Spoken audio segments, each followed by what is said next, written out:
Sup guys, here today to do Fate Stay Night Unlimited Blade Works episode 01 review. Now, I have been a fan of the Fate Stay Night light novel. Right, a couple years ago, I think about 2 years ago, I was introduced to it, and if I really finished reading the entire light novel, because the original light novel, it has three sections, there's three parts to it. There's the original part with the story involving Saber.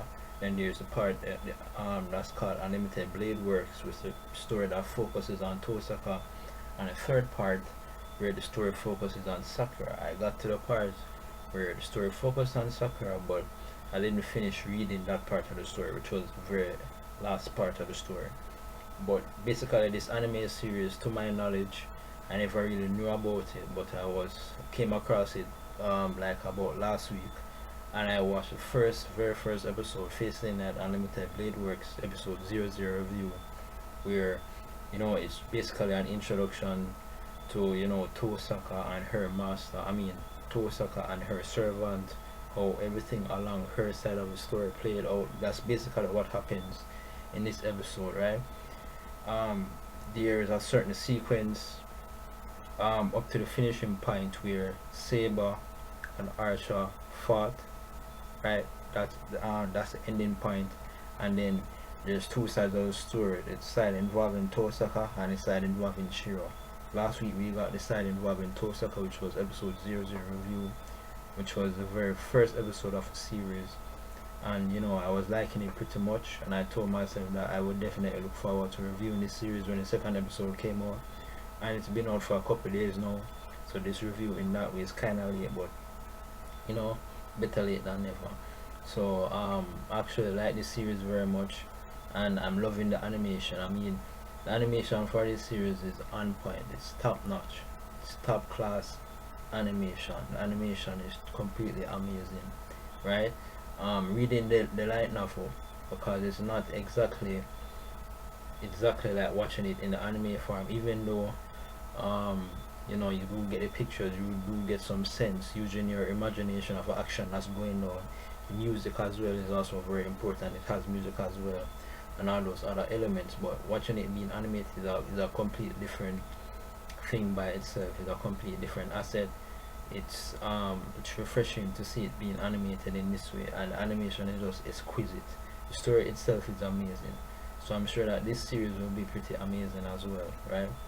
And as I said, I'm looking forward to reviewing this anime series. So basically, I'll just start with the review now. In this episode of Fate Stay Night Unlimited Blade Works, last week we got the Tohsaka side of things, right? Where basically it was Tohsaka side of the story, showing her summoning. Well, she was trying to summon Saber initially, but what actually ended up happening was she summoned Archer, right? And this guy Archer, for an Archer class in the Fate Stay Night world, he's very unusual. You expect an Archer to be as called, an Archer, but this guy is using swords to fight, and he apparently has this ability where he can form swords out of nowhere. We do not even know his original name or anything, because he says that he doesn't remember his past, he doesn't remember anything about himself. So hopefully, as the story progresses, as the series progresses, we learn more about him. But basically, last week this week we found out that that guy that was being introduced into the story last week, that got struck by a lancer, actually turned out to be Emiya Shirou. Last week they were hiding his face, they were trying to conceal who it was as much as possible, because I guess that was their plan. Seeing as the story was focusing on Tohsaka and her side of things, they didn't too want to take away from that, I guess, because Emiya Shirou is the protagonist of the series, but the focus at that time was on Tohsaka, so I believe it was rightfully due. And we see the action going down between Lancer and Archer.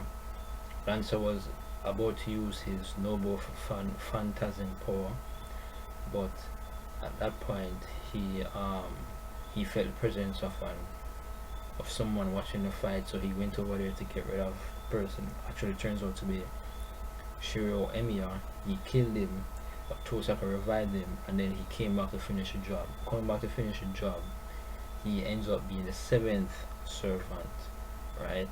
And he summoned Saber right on the spot, right there, exactly at that point. Upon summoning Saber now, then Saber fights this guy. He was kind of being pressured and pushed, in my opinion.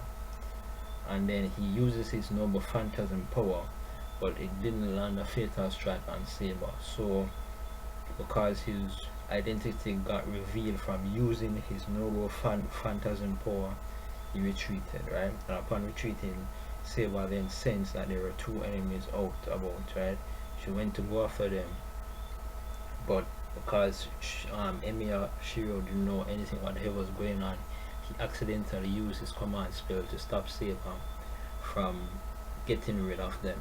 And I guess that's how the story progresses at this point in the story. So I mean, story wise, we're being introduced the same characters that was introduced last week. We see them again in this episode, but as I said, the story was focusing more on Shirou's Emiya point of things. We get a little backstory into who he is, like his past. He apparently had this disaster that happened to him 10 years ago. It ended up left him feel powerless, that he wasn't able to save anybody. So believe it or not, it's actually his goal to be a hero that helps others, right? So that's why he practices his unique magic, where he's probably able, well, from this episode it seems like he's able to inject his magic into objects, ordinary objects, and cause them to strengthen them and cause them to have certain superior properties that they would not normally have, which is very interesting, because that's what's actually helped save him in his fight against him and Lancer. Actually saved him a couple times. But as I said, I'm definitely looking forward to reviewing this series some more. But this is the first episode. I like the style that they decided to go along with it, where first episode focuses on Tohsaka's side of things from a different perspective, and then in this episode the story focuses on Shirou's Emiya side of things from his perspective. So I'm liking that very much. Overall, I thought it was an amazing chapter of Fate Stay Night. The animation was on point, it was perfect. Even the funny scenes were definitely funny indeed. Just the way how it is being animated, loved it very much. So overall, that's it. That's my review. Remember to rate, comment, subscribe. Sayonara.